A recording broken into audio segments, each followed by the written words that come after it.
श्रीमद्वाल्मीकि रामायण अरण्य कांड अध्याय 23।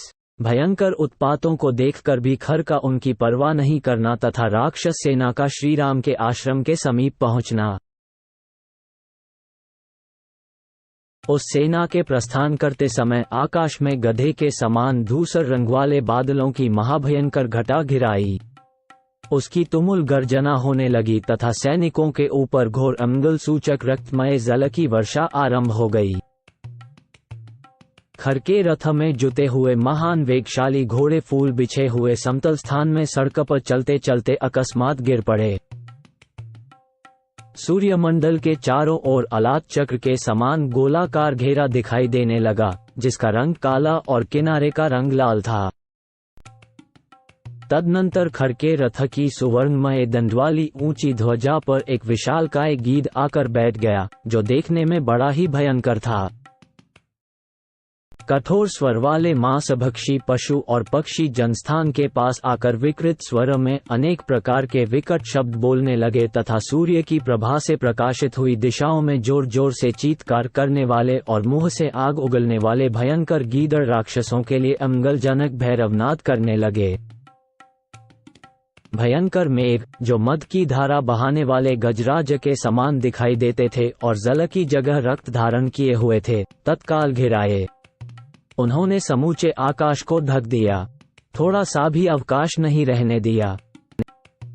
सब ओर अत्यंत भयंकर तथा रोमांचकारी घना अंधकार छा गया। दिशाओं अथवा कोनों का स्पष्ट रूप से भान नहीं हो पाता था। बिना समय के ही खून से भीगे हुए वस्त्र के समान रंग वाली संध्या प्रकट हो गई। उस समय भयंकर पशु पक्षी खर के सामने आकर गर्जना करने लगे।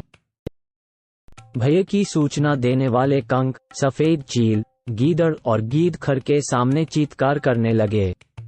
युद्ध में सदा अमंगल सूचित करने वाली और भय दिखाने वाली गीदड़ियां खर की सेना के सामने आकर आग उगलने वाले मुखों से घोर शब्द करने लगी।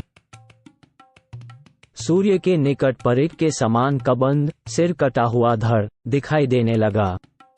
महान ग्रह राहु अमावास्या के बिना ही सूर्य को ग्रसने लगा। हवा तीव्र गति से चलने लगी एवं सूर्यदेव की प्रभा फीकी पड़ गई। बिना रात के ही जुगनू के समान चमकने वाले तारे आकाश में उदित हो गए।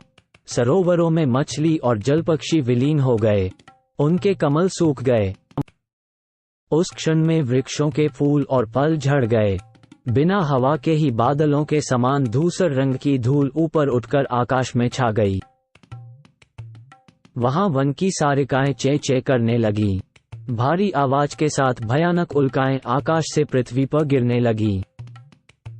पर्वत, वन और काननों सहित धरती डोलने लगी। बुद्धिमान खर रथ पर बैठकर गर्जना कर रहा था। उस समय उसकी बाईं भुजा सहसा कांप उठी। स्वर अवरुद्ध हो गया और सब ओर देखते समय उसकी आंखों में आंसू आने लगे। उसके सिर में दर्द होने लगा, फिर भी मोहवश वह युद्ध से निवृत्त नहीं हुआ।